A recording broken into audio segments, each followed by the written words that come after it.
Assalamualaikum warahmatullahi wabarakatuh. Hai anak-anak sekalian, gimana kabar pagi hari ini? Bapak doakan mudah-mudahan semua dalam keadaan sehat walafiat, semua yang menjalankan ibadah puasa, dan insya Allah semuanya mendapatkan derajat takwa sebagai pahala dari menjalankan ibadah puasa. Pada pertemuan kita pagi hari ini, kita akan mempelajari tentang pendidikan agama Islam dan budi pekerti, materi kelas 10 pada KD 3.8, yaitu menganalisis sumber hukum Islam. Untuk lebih jelasnya, mari kita langsung pada pembahasan materi. Sumber hukum Islam, ada 3 sumber yang dijadikan dasar dalam menentukan hukum Islam. Yang pertama adalah Al-Quran, yang kedua hadis, dan yang ketiga ijtihad. Materi inilah yang akan kita uraikan pada kesempatan ini secara detail sehingga anak-anakku sekalian nantinya bisa menentukan hukum dalam kehidupan kita sehari-hari berdasarkan Al-Quran dan hadis. Yang pertama adalah Al-Quran. Al-Quran adalah merupakan wahyu Allah yang diturunkan kepada Nabi Muhammad secara beransur-ansur melalui perantara malaikat Jibril, ditulis dalam bahasa Arab, petunjuk bagi umat manusia, dan membacanya merupakan ibadah. Ada hal yang perlu Bapak jelaskan dalam pengertian Al-Quran ini. Yang pertama, bahwa dikatakan Al-Quran itu adalah kalam ilahi yang diturunkan kepada Nabi Muhammad. Kenapa? Karena tidak semua kalam ilahi atau firman Allah yang turun ke bumi ini diturunkan kepada Nabi Muhammad. Ada kitab-kitab terdahulu yang diturunkan kepada nabi-nabi sebelum Nabi Muhammad. Misalnya kitab Taurat yang diturunkan kepada Nabi Musa alaihissalam, kitab Zabur yang diturunkan kepada Nabi Daud alaihissalam, dan kitab Injil yang diturunkan kepada Nabi Isa alaihissalam. Yang kedua, Al-Quran ini turun secara beransur-ansur. Jadi malaikat Jibril tidak datang kepada Nabi Muhammad langsung membawa Al-Quran dalam bentuk sebuah kitab. Tapi Al-Quran ini turun secara beransur-ansur karena disesuaikan dengan kondisi dan keadaan atau masalah yang terjadi pada kehidupan bangsa Arab yang pada waktu itu di tanah Mekah. Selanjutnya, bahwa dikatakan Al-Quran itu adalah mesti berbahasa Arab atau ditulis dalam bahasa Arab. Sedangkan yang ditulis dalam bahasa selain bahasa Arab itu dinamakan terjemahan Al-Quran. Yang berikut bahwa Al-Quran ini diturunkan sebagai pedoman bagi umat manusia. Nomor 2 yang selanjutnya adalah kedudukan Al-Quran sebagai sumber hukum Islam.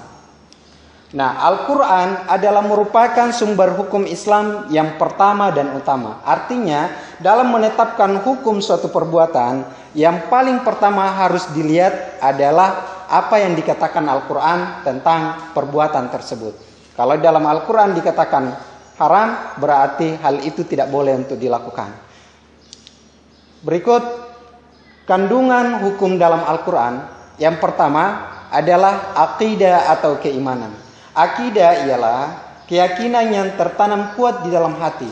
Contoh pada Quran surah Al-Baqarah ayat 255, di mana Allah Subhanahu wa taala berfirman bahwa dirikanlah salat dan tunaikan zakat serta bersujudlah bersama orang-orang yang sujud. Yang berikutnya nomor 2, syariat atau ibadah. Kandungan Al-Quran yang kedua adalah ibadah.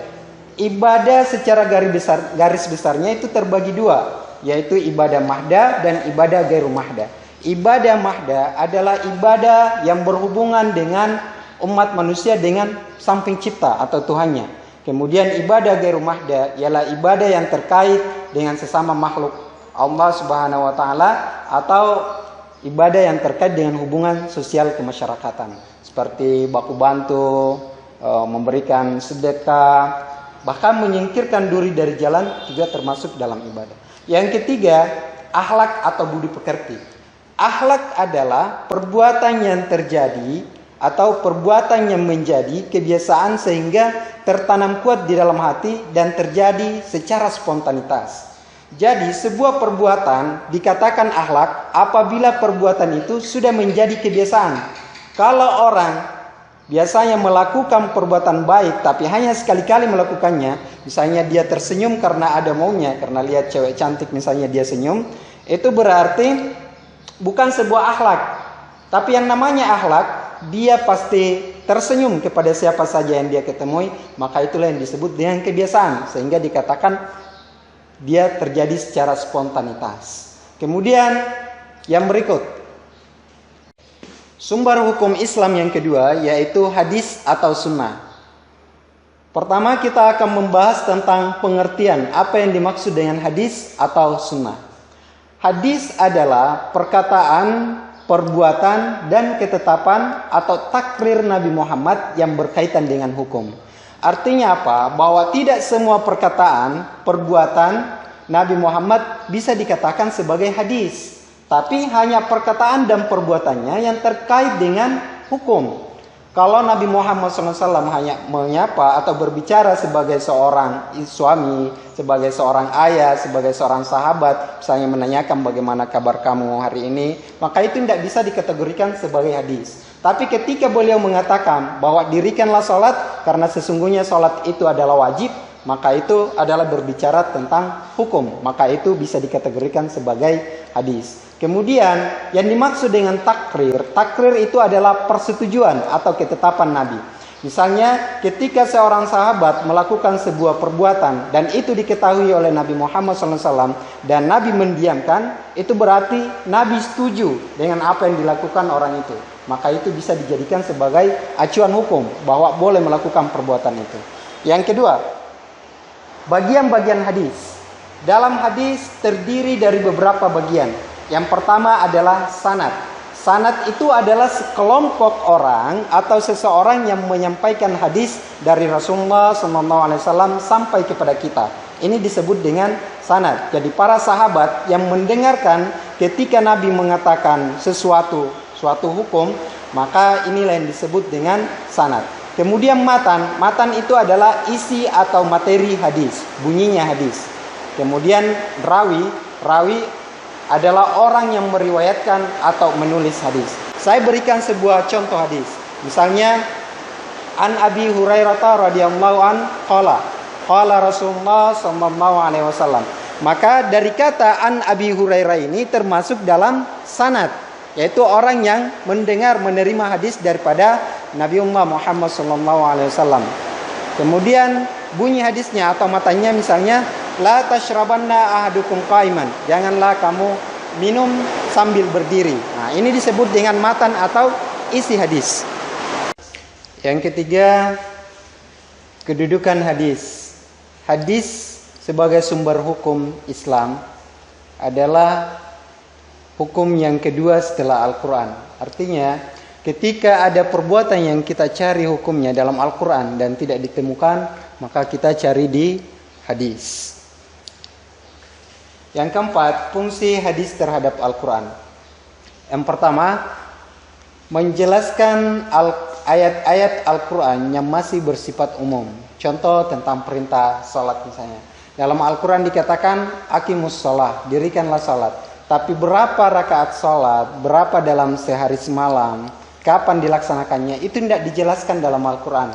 Maka ini kemudian dijelaskan dalam hadis. Kemudian yang kedua, memperkuat pernyataan yang ada dalam Al-Quran. Contoh tentang penetapan awal puasa ditandai dengan munculnya hilal. Ini kemudian diperkuat oleh hadis, bahwa berpuasalah kamu ketika melihat anak bulan dan berbukalah ketika melihat anak bulan.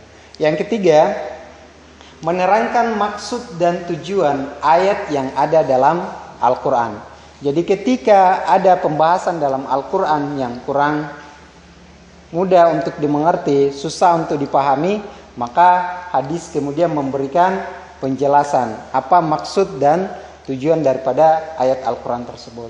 Kemudian yang keempat, menetapkan hukum baru yang tidak terdapat dalam Al-Quran. Contoh, larangan menikahi dua perempuan bersaudara. Jadi di dalam Al-Quran tidak membahas tentang hukum daripada menikahi orang yang bersaudara seayah dan seibu.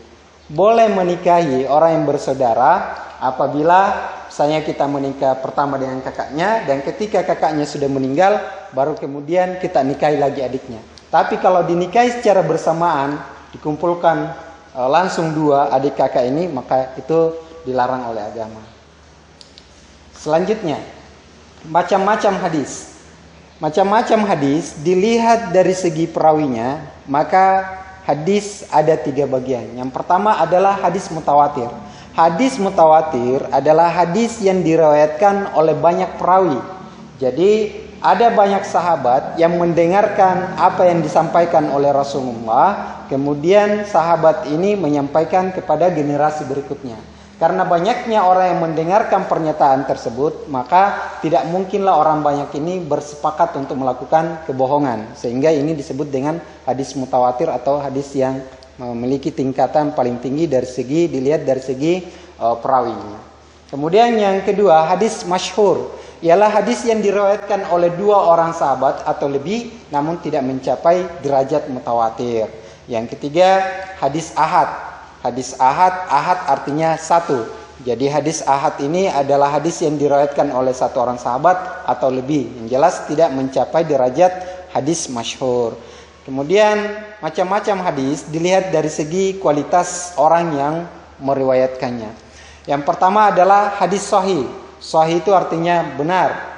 Jadi yang dimaksud dengan hadis sahih ialah hadis yang diriwayatkan oleh orang yang adil, kuat hafalannya, tajam penelitiannya, sanadnya bersambung kepada Rasulullah, tidak tercela dan tidak bertentangan dengan riwayat orang yang lebih terpercaya. Maka ini disebut dengan hadis sahih.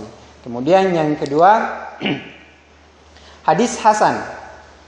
Hadis hasan adalah hadis yang diriwayatkan oleh perawi yang adil tetapi kurang kuat hafalannya, sehingga dikhawatirkan mungkin sebenarnya tidak seperti itu yang disampaikan Rasulullah, tapi karena dia agak lupa, lain yang disampaikan oleh Rasulullah, lain pula yang dia hafal. Kemudian sanadnya bersambung kepada Rasulullah, tidak tercela dan tidak bertentangan dengan riwayat orang yang lebih terpercaya. Yang ketiga, hadis dhaif. Apa itu hadis dhaif? Yaitu hadis yang tidak memenuhi kualitas hadis sahih dan hadis hasan. Hadis ini tidak bisa dijadikan hujah atau dasar hukum. Jadi hadis dhaif ini artinya hadis yang lemah. Jadi dia tidak bisa dijadikan sebagai dasar hukum untuk menentukan suatu perbuatan, apakah boleh atau tidak boleh dilakukan perbuatan tersebut. Tapi kalau hadis ini membahas tentang keutamaan, maka itu masih bisa digunakan. Yang keempat, hadis maudhu. Hadis maudhu artinya hadis palsu. Artinya ada orang menyampaikan bahwa ini hadis Rasulullah, padahal Rasulullah tidak pernah mengatakan seperti itu.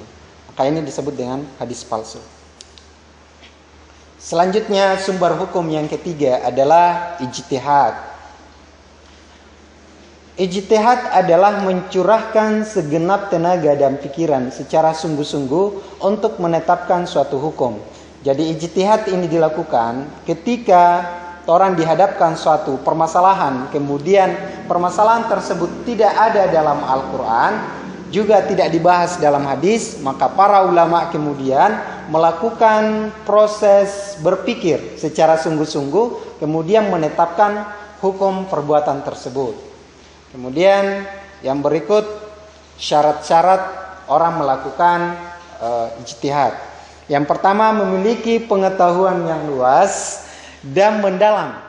Jadi kalau pengetahuannya kurang tentang agama Islam, maka otomatis fatwanya tidak bisa diikuti. Yang kedua adalah memiliki pemahaman mendalam tentang bahasa Arab, ilmu tafsir, usul fikih, dan tarik atau sejarah. Yang ketiga, memahami cara merumuskan hukum, disebut dengan istinbat.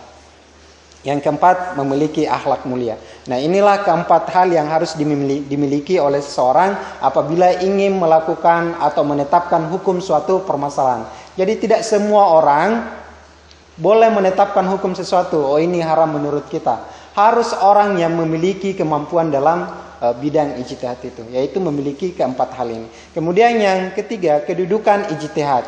Ijtihad ini adalah merupakan sumber hukum Islam yang ketiga setelah Al-Quran dan hadis. Artinya kalau tidak ada permasalahan itu dalam Al-Quran, dalam hadis juga tidak ada, barulah kemudian ijtihad dilakukan. Dan tentunya dilakukan oleh orang-orang yang memiliki kualifikasi atau syarat-syarat sebagai mujtahid. Kemudian yang selanjutnya, bentuk-bentuk ijtihad. Nah, ini macam-macam ijtihad yang dilakukan oleh sahabat atau para ulama. Yang pertama adalah ijma.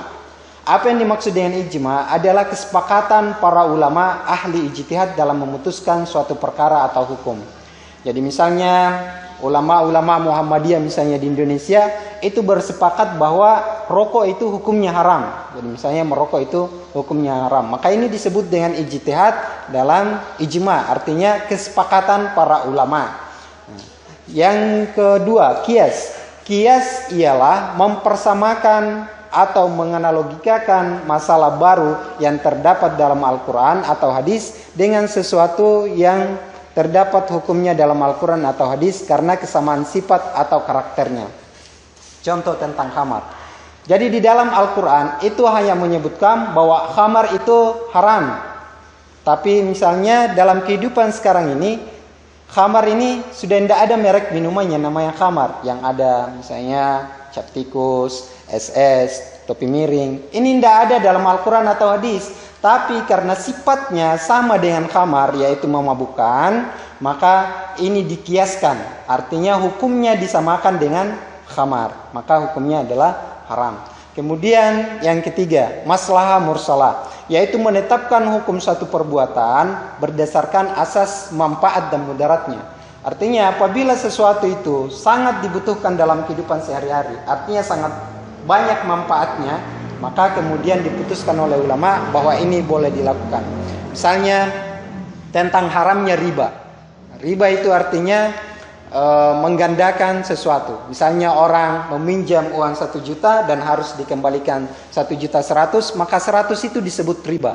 Tapi karena sangat pentingnya namanya bank, sedangkan kita tahu bahwa bank ini juga mengandung unsur simpan pinjam, ada bunga. Tapi karena sangat dibutuhkan dalam pembangunan di masyarakat, dalam negara kita, maka kemudian ulama membolehkan bank dengan alasan bahwa pembangunan tidak akan lancar tanpa keterlibatan daripada pihak bank. Yang selanjutnya adalah pembagian hukum dalam Islam. Nah, dari ketiga sumber hukum Islam tadi, yaitu Al-Quran, hadis, dan ijtihad, maka hukum yang ditetapkan adalah 5 ini. Yaitu sebuah perbuatan apa hukumnya wajib, sunnah, haram, makruh, atau mubah. Nah, apa itu wajib? Wajib adalah aturan Allah yang harus dikerjakan.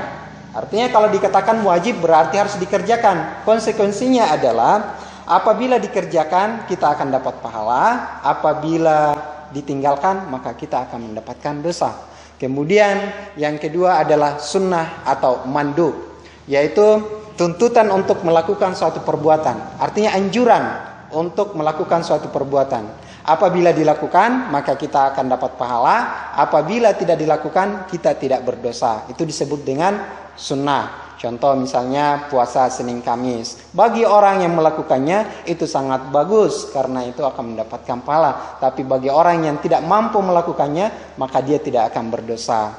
Yang ketiga, haram atau tahrim, yaitu larangan untuk mengerjakan suatu perbuatan. Konsekuensinya adalah apabila dikerjakan berarti kita mendapat dosa, apabila ditinggalkan kita akan mendapatkan pahala. Misalnya minum minuman keras. Apabila orang tidak minum minuman keras berarti dia mendapat pahala. Apabila dia melakukannya berarti dia mendapat dosa.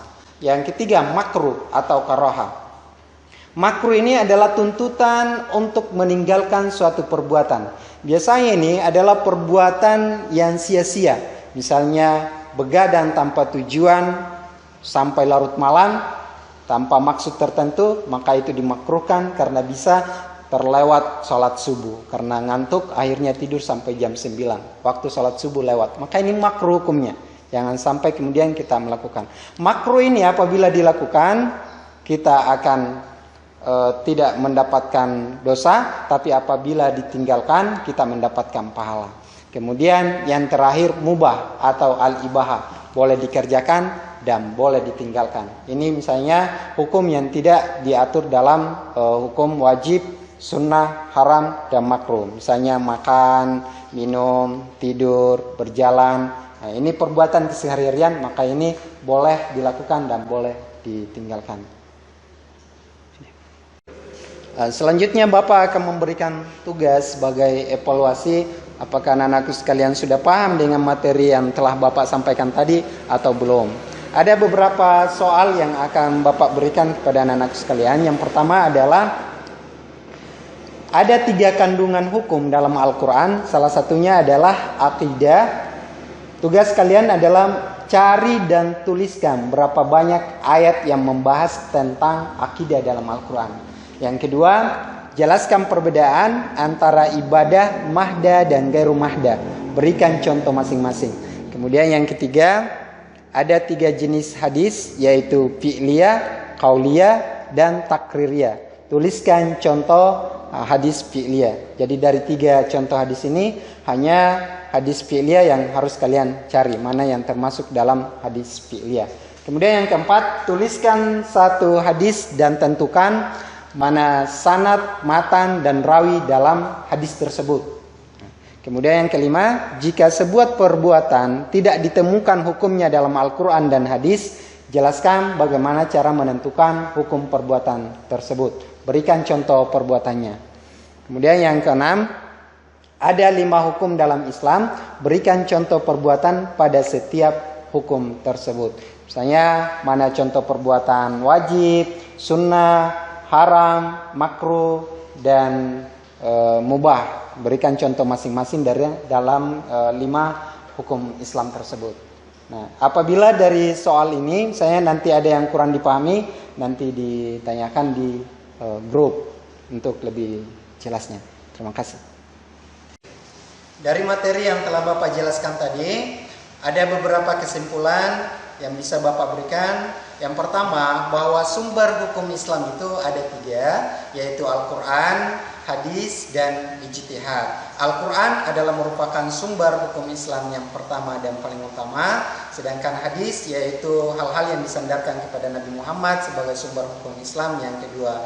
Dan yang ketiga, ijtihad adalah hal-hal atau proses berpikir yang mesti dilakukan karena tidak menemukan hukum atau dasar hukum di dalam Al-Quran dan hadis. Maka untuk menetapkan hukum perbuatan tersebut harus dilakukan ijtihad. Inilah kesimpulan dari materi kita pada kesempatan ini tentang sumber hukum dalam Islam. Dan selanjutnya Bapak ingatkan agar anak-anakku sekalian mengerjakan evaluasi atau beberapa soal yang telah Bapak berikan tadi. Terima kasih. Assalamualaikum warahmatullahi wabarakatuh.